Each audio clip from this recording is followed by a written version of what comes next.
Welcome to War Journal, Flames of War. And this podcast is our thoughts and discussions about the Flames of War games and other related interests. This episode is brought to you by Tracy George and Chaos Magic. We are not claiming to be experts of the game, but just wanted to have a casual conversation about Flames of War. Without any further delay, we now make our advance onto the podcast. And here are your hosts, Tracy and Arthur. This is Tracy. And I'm Arthur. Welcome to War Journal, Flames of War, Episode 15, World of Tanks, Transports, and Terrain. What's on tap for today's episode, Arthur? We have 5 topics of interest. Battlefront's homepage has a wealth of news to discuss and front page news. In our hobby, I discuss how a video game is giving me a better understanding of Flames of War. That's New tackles a certain type of artillery. We cover American transport special rules and national tactics. And we end with our continuing quest for knowledge in Sun Tzu. Extra, extra, read all about it. Battlefront Front Page news. We're ready to look at the front page, and looking at first, we got some Berlin stuff, which probably makes you a little more happy because it's the Volkssturm. Yeah, like the couple of the new stuff in the Berlin book. These are things that are up there on the things I want, at least infantry-wise. Right. So eventually I'll be picking up probably a lot of those things. Yeah, I'm trying to look at their clothing, and I see like the guy's wearing like with the mortar. He's got like his jacket on, his like suit jacket. Like he wore like a tie with. It looks like one guy's got like a trench coat on. I'm looking at just the mortar guys. Mm. Gun platoon. I see like a scarf and stuff. So yeah. I've seen how much clothing, like normal clothing, but they're all wearing the armbands too.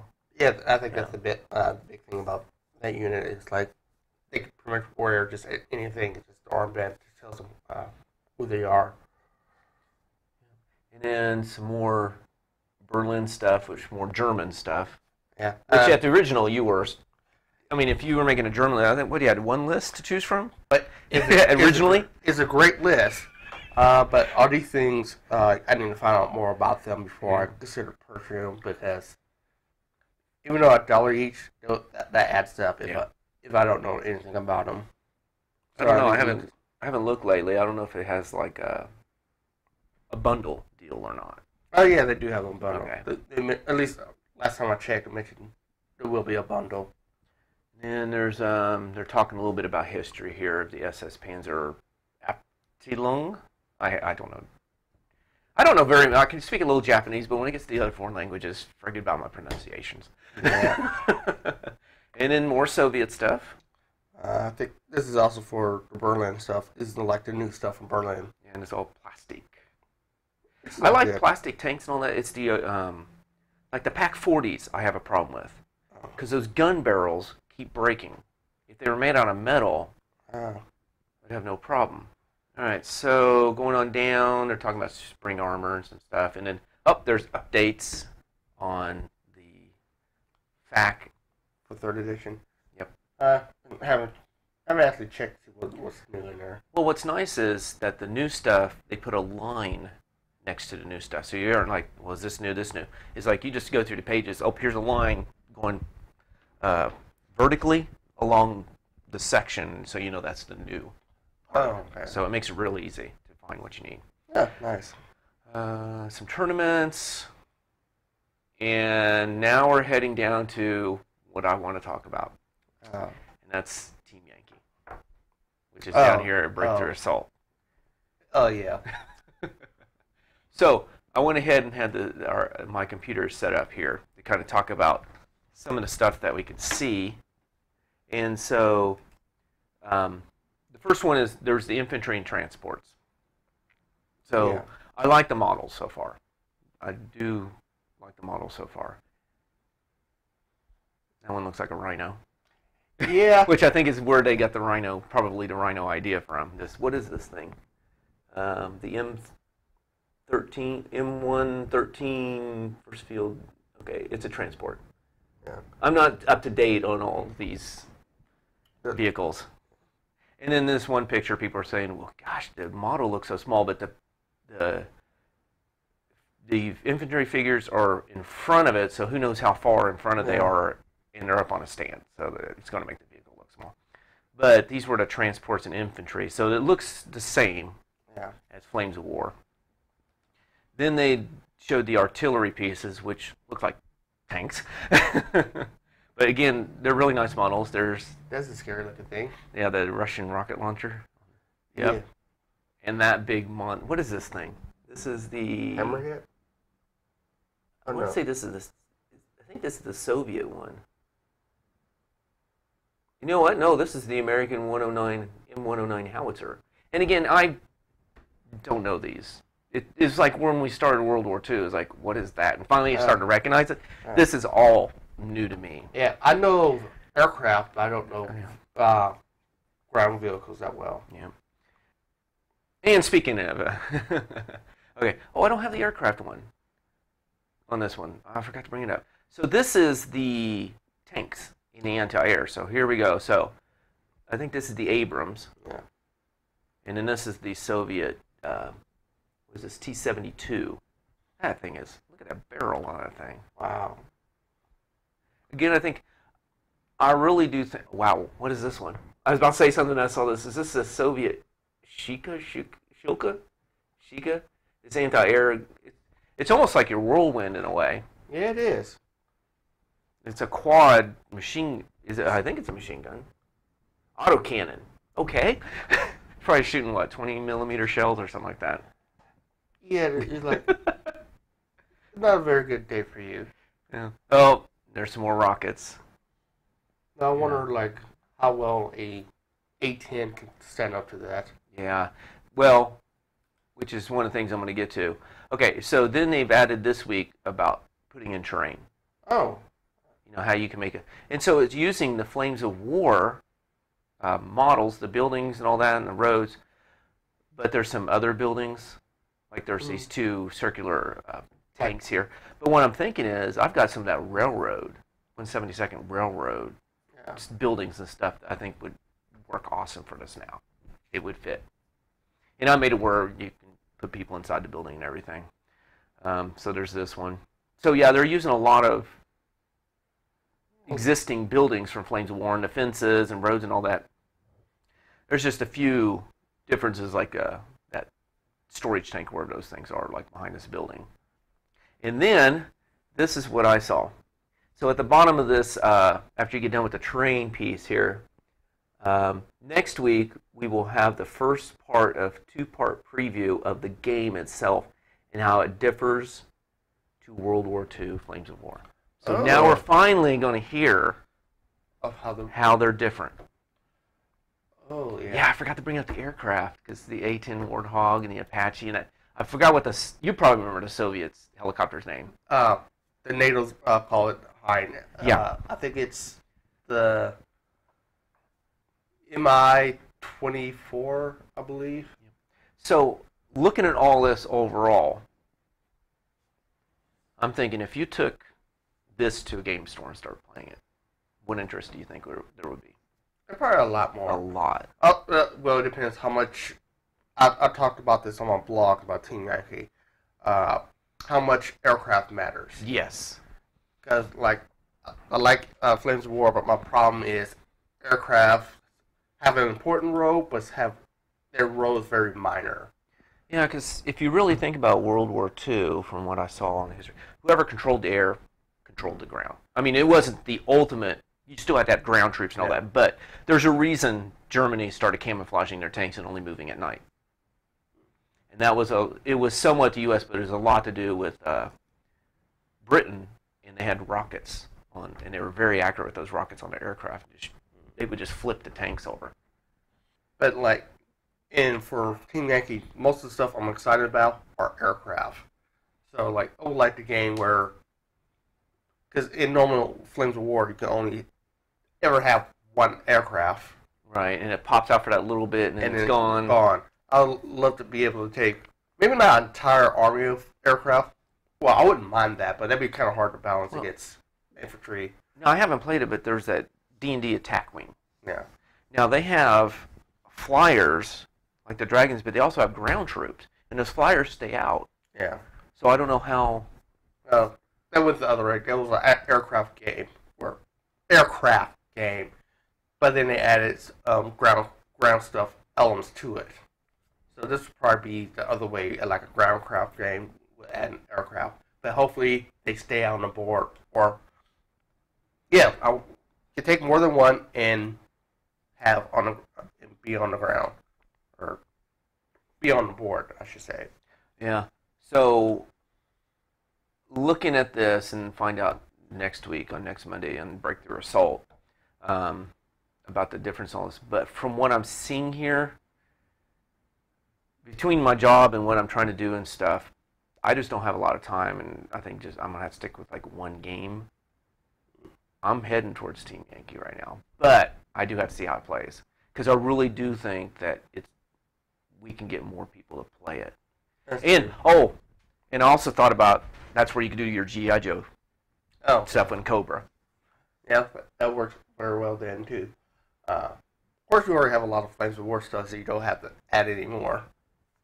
Right, yeah, I think except for I still kind of like to get some chappies. Yeah. Chappies would be in the mortar half tracks. That would be about all I have left. Yeah. It's like what you said, that they're finally going, World War II, they're finally got to the end. It's like there's only so much you can put into the game, and they put, I think, almost everything that's in the game. Yeah. I mean, I shouldn't say in the game, they almost put everything that's available in World War II into the game. So, I think there's stuff there don't have, but I will be talking about that in a later section. Okay, so we'll hit that coming up here. I think unless you got anything, I think that's all I want to talk about before we get to the questions. Well, have you looked at underneath Breakthrough Assault, the firestorm in the city? Oh, I haven't really looked at what that is yet. Yeah, it's another blog person who wants to do an online campaign.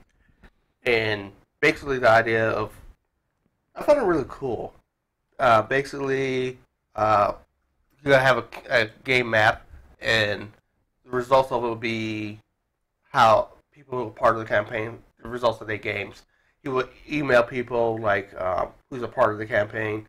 Okay, this is a mission. This is how many Firestorm points.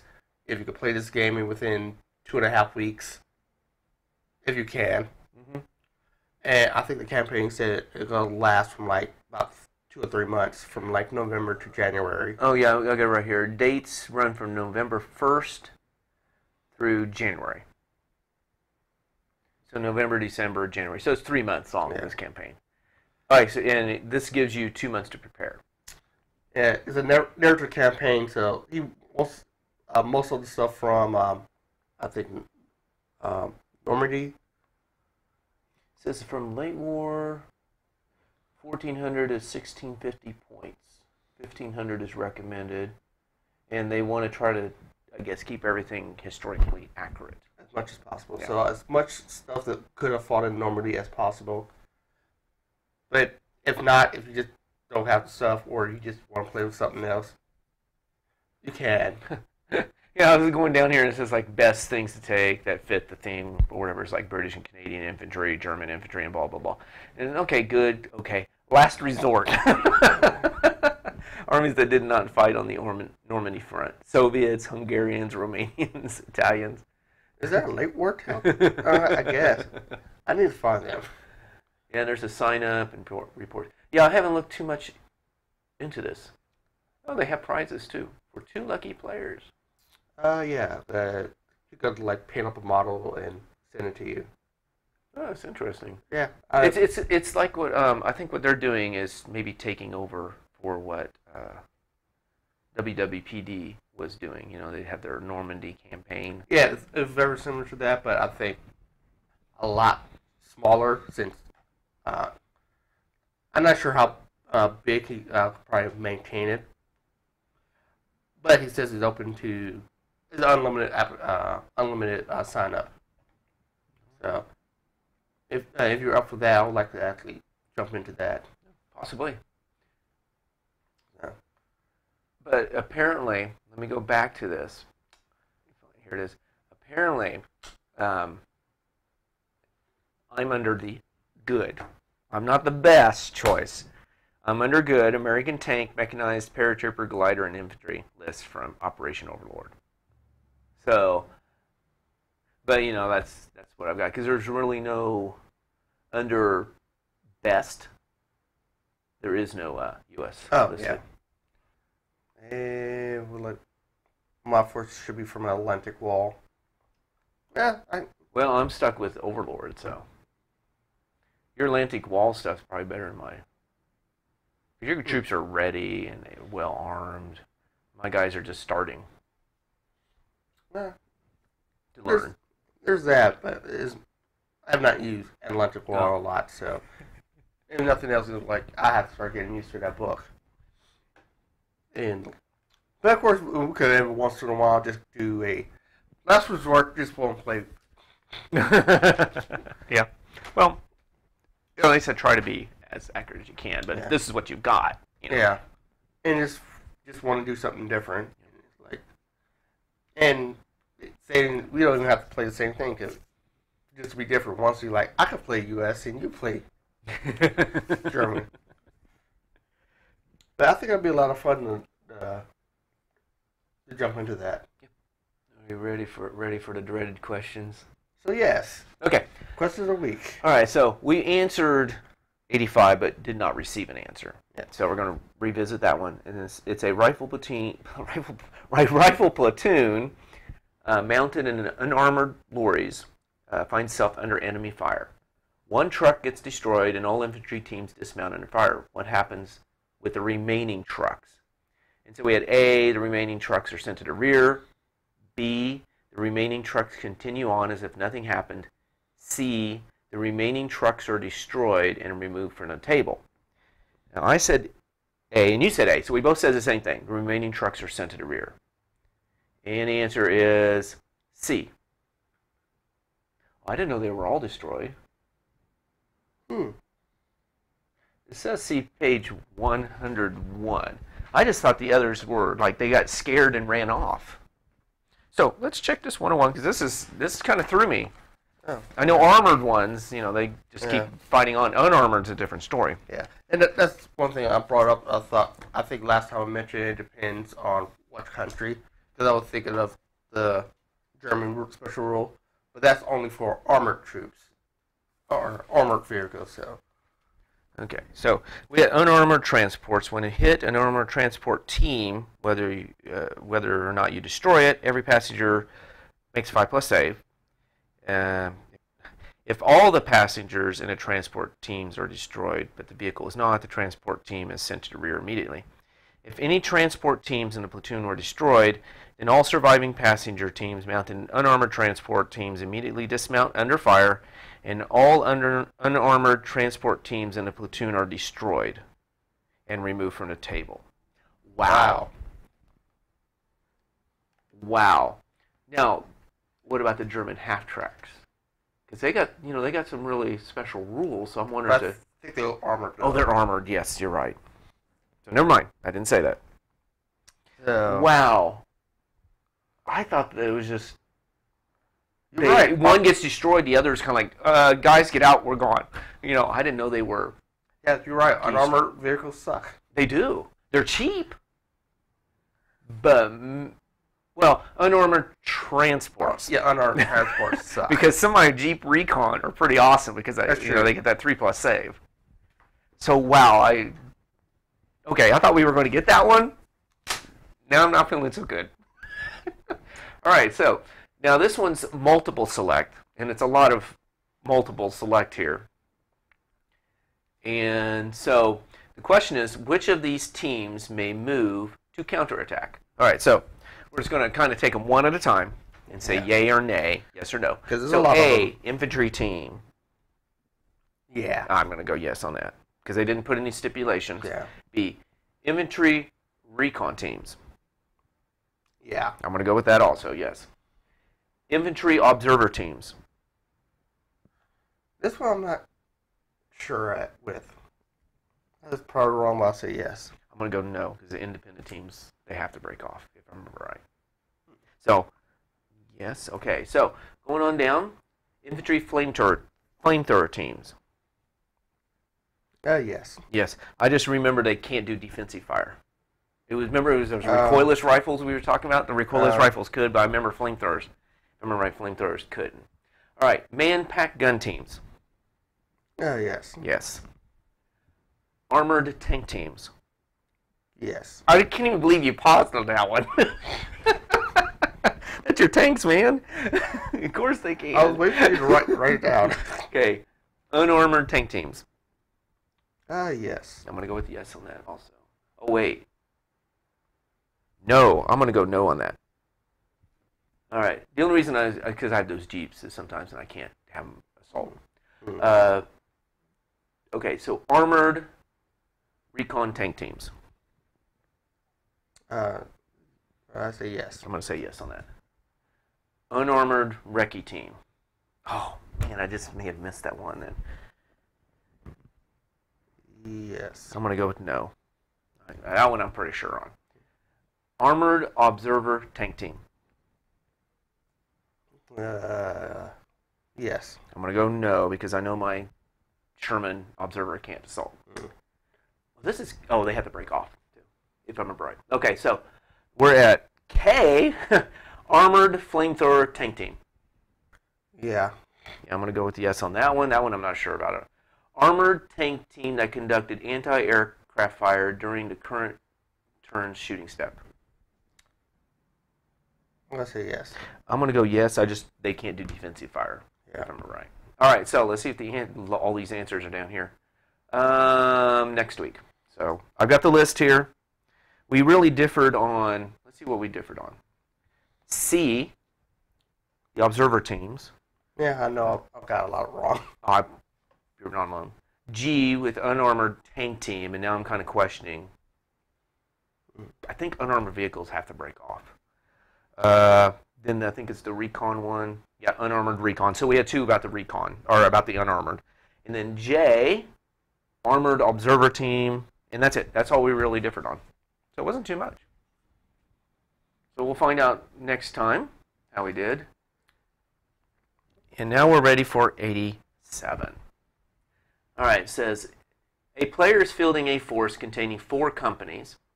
How many companies have to fail their company morale check for the game to end because of it?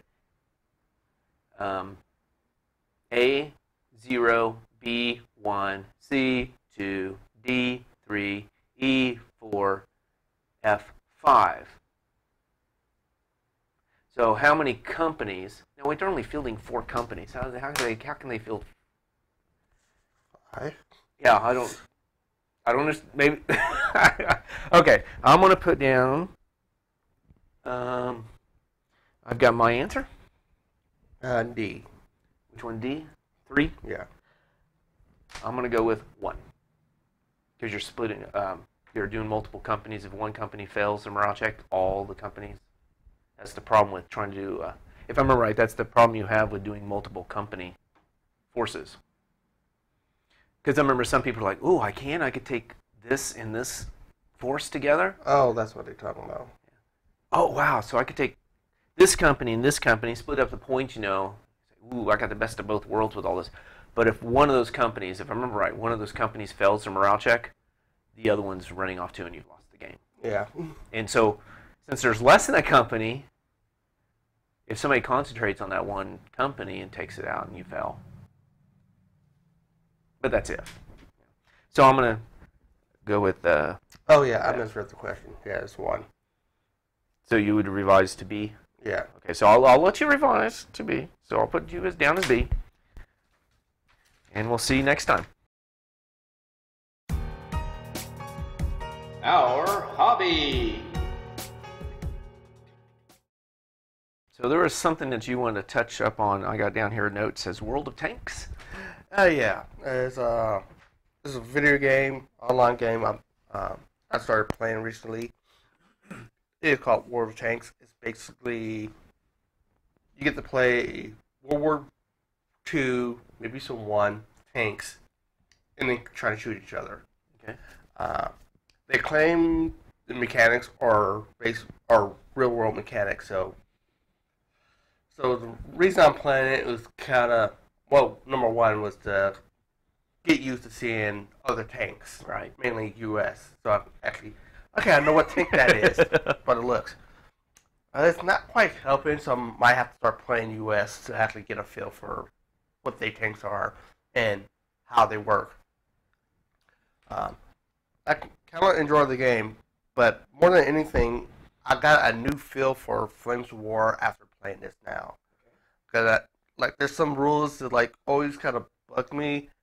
I understand now, if assuming this game has real mechanics in there, like going up hills. Man, I didn't think it would slow me down that much, but wow. Well, that's what they talk about, like Jeeps. It's like, and then you're going uphill, it's like, rrr, it's like, it's going to go up, but it's going to take it a while. Yeah, like, as some tanks, it's like, oh, I'm moving up fast, and then it's like, okay, that's not that bad, and then climb go about 30-40% degrees, and it's like, yeah, stop. No, I'm moving. Wow, this is slow. Well, I guess, yeah, they do have that, like, slow going. Yeah. You know, if you talk to your opponent saying all these are slow going if you want to. Yeah, it was kind of weird, like, really, that's slow going? Yeah, it is. But also, like, having your hold down, and I actually got to a point where someone's like, hold down, and I'm trying to shoot them. Man, that's hard. That is really hard. So, it's a fun game, and I think the only reason I'm playing it because I play Flames of War, and I'm getting a lot more appreciation for some of the rules and things about Flames of War from playing it. Like I said, like, they use World War II tanks, but like one big difference I think from World of Tanks and Battlefront is Battlefront so far I think just use all the vehicles that actually was involved in the battle. Right. World of Tanks you also includes stuff that I think was experimental, things that were like I think probably designed and maybe built and tested, but it actually wasn't mass produced. It wasn't actually in battle. So do they have the German mouse? Yes. Okay. See that there's only like two, and they never made it in the battle. Yeah. The Russians found it, and then they found out this is stupid. This won't work. Yeah. And the game they divide all the tanks up into tiers, from tier 1 to tier 10. Higher the tier, more powerful armor and stuff is. I think the mouse is like a tier 10 tank. Well, it was a beast, but it was. Yeah. I think it was like, I forgot how many feet per gallon it got when it moved. I mean, we're talking not miles per gallon. We're talking like I can't remember how many feet or yards per gallon, and we're talking Germany was running out of fuel. Oh, yeah. And it was you couldn't maneuver the thing, so like everything's just going to run around it. And a big target for airplanes. Like another thing I just saw people talking about, like what premium tanks are coming out for this month's event. And one of them mentioned like a Panzer IV-H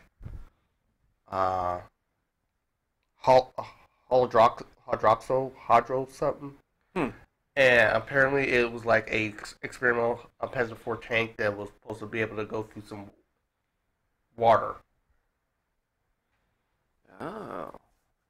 But I don't think they ever made it. So it's like that kind of thing. I can set it apart from Flames of War. That they got some tanks that actually wasn't on the battlefield, but was designed. So that's interesting. Yeah, because one of the things is, now that you're talking about the water, is I think your favorite tank, like the Tiger or whatever, it couldn't go on bridges. Yes, it could not go on bridges. So they had to have two of them, and then they did some snorkeling action, or they did snorkel for it, and they did the power from one tank. They had like an extension cord, you could say, that powered the other tank so it could get across. And then that tank, once it's across, helped this one get across by giving it extra power. I didn't know that. Well, I knew it couldn't go on bridges because it was just too heavy. And that was one of the reasons Germans didn't like it. Or the army, people who actually had to use the tank, didn't like it because horrible. It was like missing the mouse was really bad on miles per gallon or Right. feet per gallon. The Jagger Tiger wasn't that good either, so it was like guzzling up gas.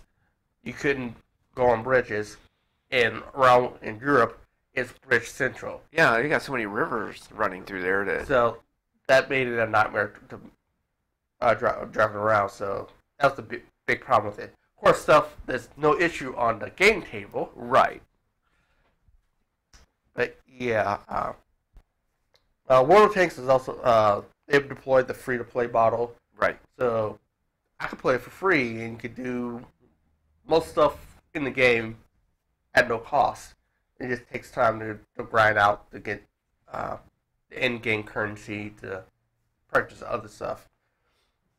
You can spend real money to buy some perks and elements of it that you can't otherwise get. Right.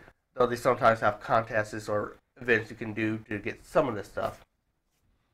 And another thing about the game is like I think every month they have some kind of special event, and this month's event sounds like something I would design for a campaign. It's called Tanks Through Time. Okay. And like here's the setup for it, the prologue for the storyline. Legend has it that humanity once faced a threat so terrifying that we found ourselves on the verge of extinction. From this bitter struggle rose an organization of knights with the discovery and protection of lost artifacts, the Conclave. Hailed as the saviors of humanity, these knights defended our rights to exist using technology that let them create replicas of 4 ancient weapons. While records are hazy, it's believed the Conclave have secured humanity's future, utilizing temporal runes to send these weapons through time, never to be seen again. Decades later, the Conclave has evolved into a band of experienced treasure hunters. Having proven yourself in the gauntlet, you have been called upon by the Conclave to seek and recover something they once thought was lost for all time. Wow.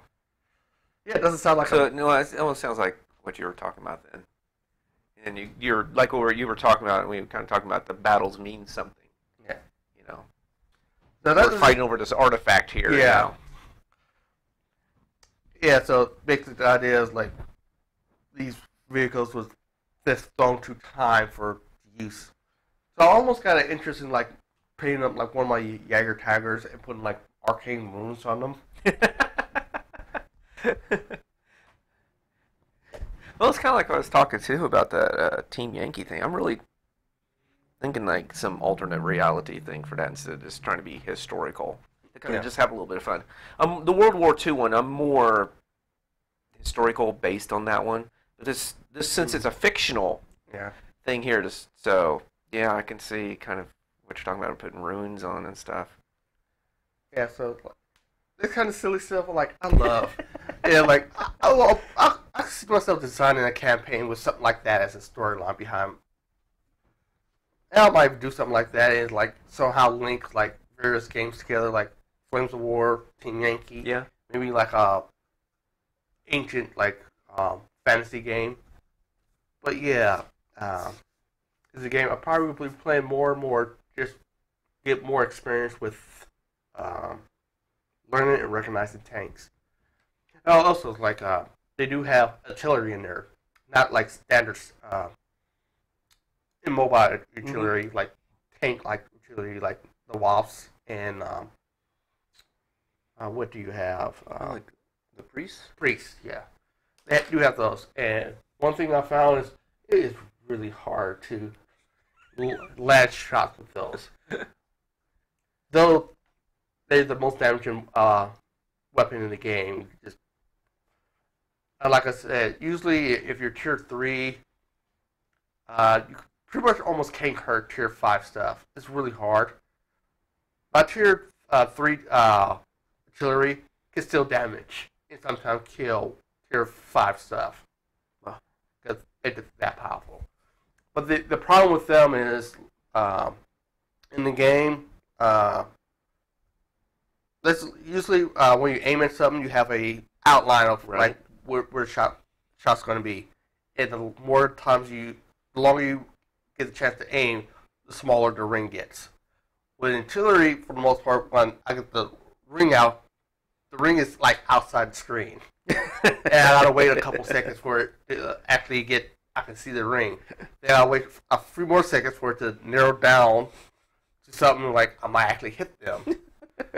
And then I also gotta consider terrain, such as like ridges, houses. Like, okay, I'm not gonna hit them because this is in the way. And I can like move it around and mostly keep the range intact, unless I have to move the tank. If I move it, then it just go. Oh yeah, I have to redo everything. I'm like, wow. One last element about it is like always playing Flames of War up above. It's like sometimes I don't recognize the terrain, the rolling hills. One thing I got from World of Tank is like terrain matters a lot, and the way the game mechanics are, like if a friend spots someone, I could have a note on my screen so I know, okay, they're there. But sometimes I actually can't see them because, they're over the hill. So when I first start playing, I'm like, okay, I see them here, shoot, while I'm not hitting anything. Oh, there's a hill in the way. Even though when I like look at it differently, like I wouldn't quite recognize the hill, but this is a slight incline, and they're just down the other side. So yeah, like I have a newfound, not interest, but appreciation for terrain and how much it shapes battle. Yeah, so that's like what Flames of War, the company talked about, like veteran trained, conscript is. They're using that terrain, even though it's flat.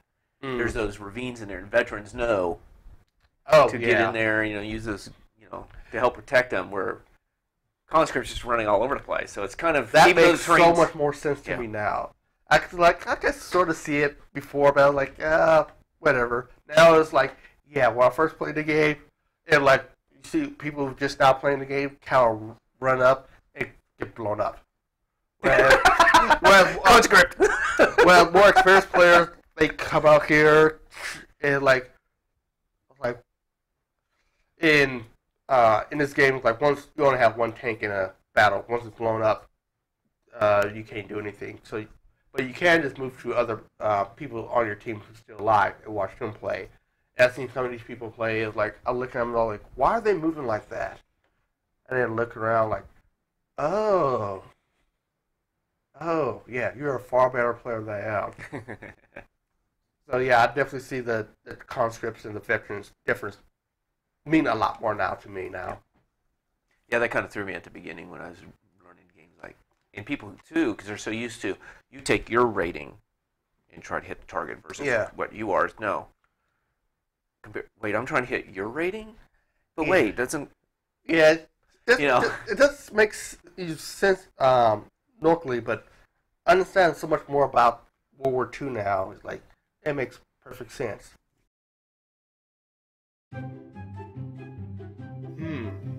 That's new. So, we both have kind of played artillery. You've done some with mortars and all that.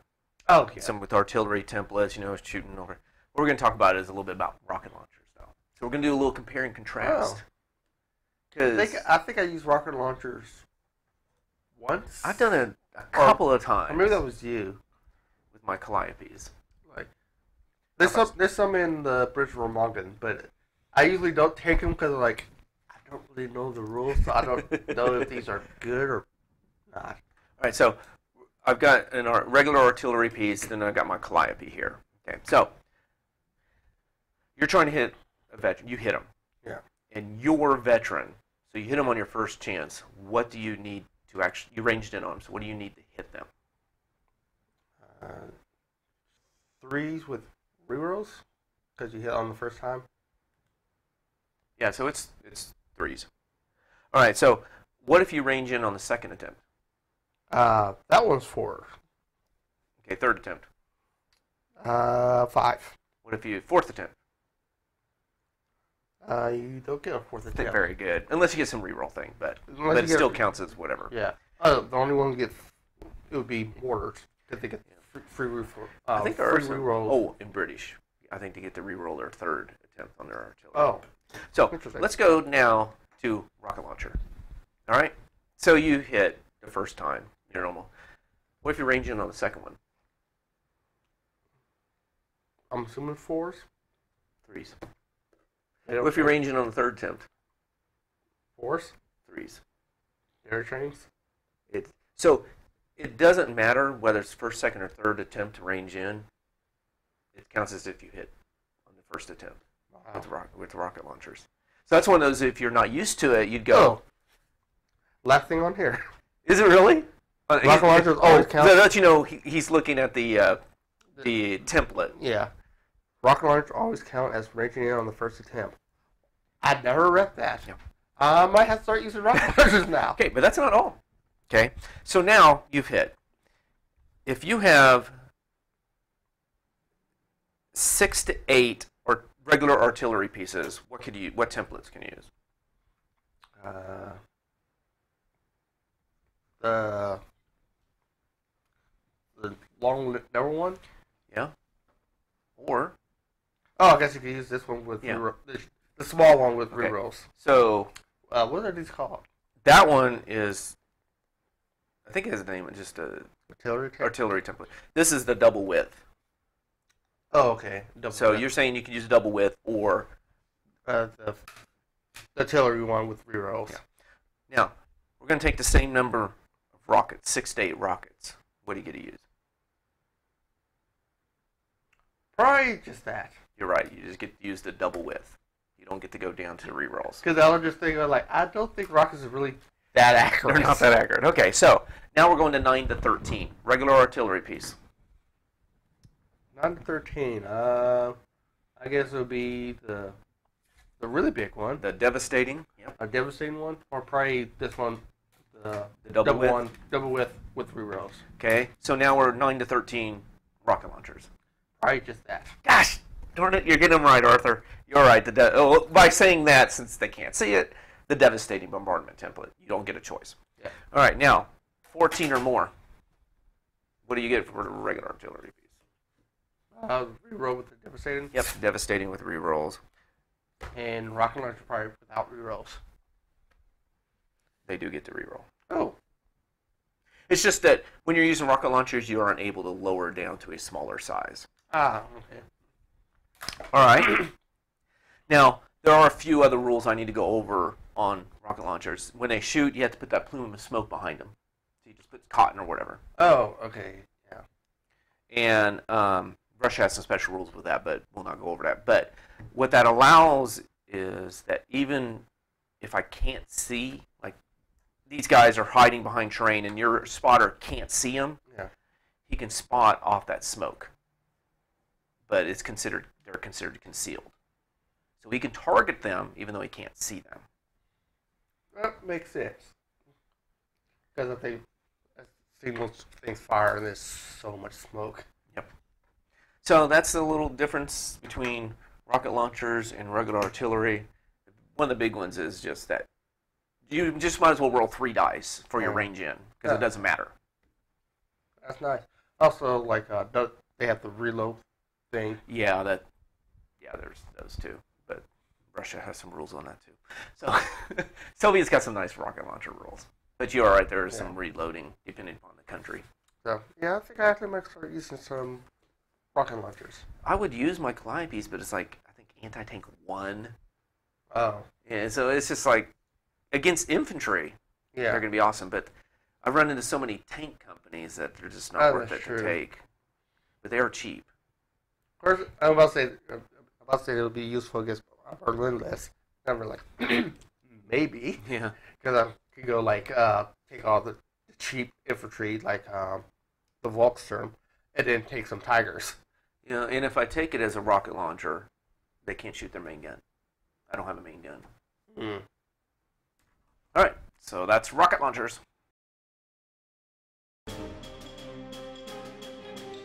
This is your in-depth reporter, Tiger Sherman, from Military Times News, and our continuing coverage of national tactics. So we're going to talk about national tactics. It's another USA rule and has to do with transports. So you got your little half-track special transport where they can be out of it and go. USA has one. So basically, I have a transport here, and they're carrying infantry teams. And if this has a passenger-fired 50 caliber AA machine gun or an AA machine gun, I can, when the infantry team dismounts, I can take it off, and then it either becomes a heavy machine gun team, if it's a 50 caliber. If it's just a regular AA machine gun, it becomes a light machine gun team. Oh. So it's a way to get some more firepower into your unit. So if you think about a mounted armored unit that normally has 1 or 2 machine guns in it, now you're adding another one. Wow. Now the problem with that is, once you take the machine gun off this transport, you can't use transport for the rest of the game. But going through what we just saw with the question of the week, well, these are armored though, but yeah. But if it was an unarmored transport, then it was like, you probably want to take that off as soon as possible. Now, one of the things is, if you do it to a command team, you still make them a machine gun team, so you still do the same stand, but they still stay a command team. Oh, so there'd be big stand as a command team. Yeah. And one of the rules is you have to have the stand. You just can't say this infantry team is now a machine gun team. You have to actually have the machine gun stand to be able to do it. That's in the rules. Now, you can also, if they have a transport, you can also just say at the start of the game they start on the table. Mm-hmm. But again, that means you can't use that transport for the game, for the rest of the game. So you just pretty much spent that transport to upgrade. That's an option. So that's one of the USA's options. Also, up to 2 heavy machine guns or light gun teams that are carried in passengers in a half track can fit their machine guns on the side and fire. So there's an option. USA's option for transports is manipulating that machine gun that's on the transport. Yeah. Well, I'm kind of sad about the actual stands. Because we play a lot of games where we don't use the proper stands, and that can confuse me real quick. I've got them. Because I've been playing a little bit with the armored infantry, and they get machine guns. So that is the transports for USA. All right, soldiers, you will shape up and you will listen, because we are now going to talk about Sun Tzu and the art of war. Attention!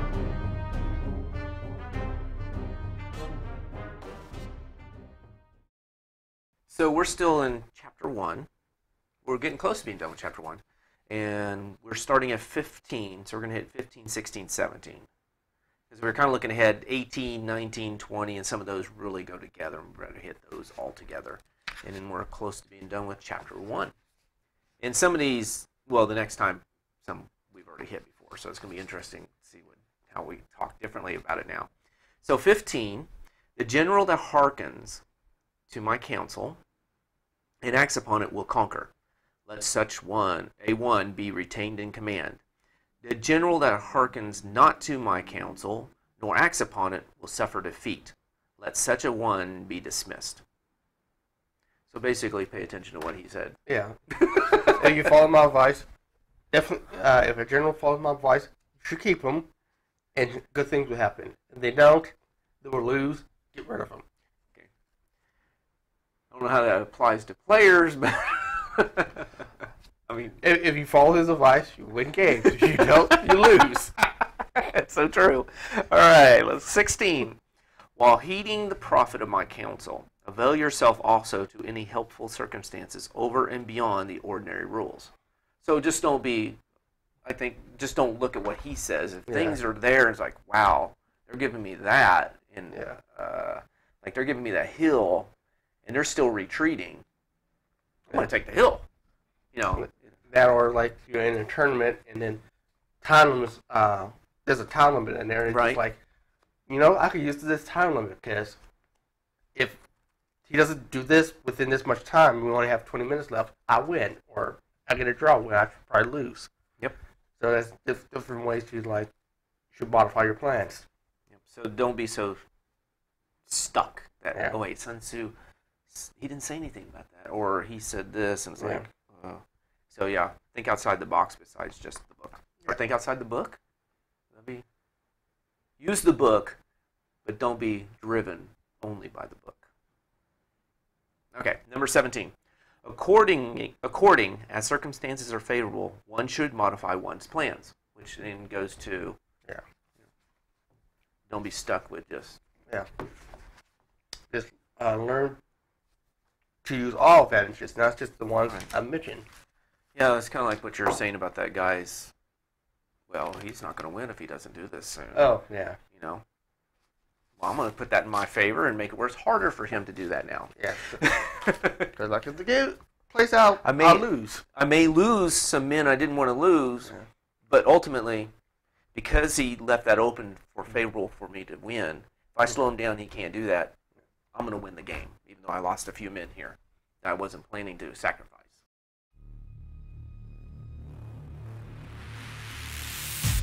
Well, that wraps up another episode of War Journal, Flames of War. Your host, Arthur and Tracy, thank you for listening to this episode.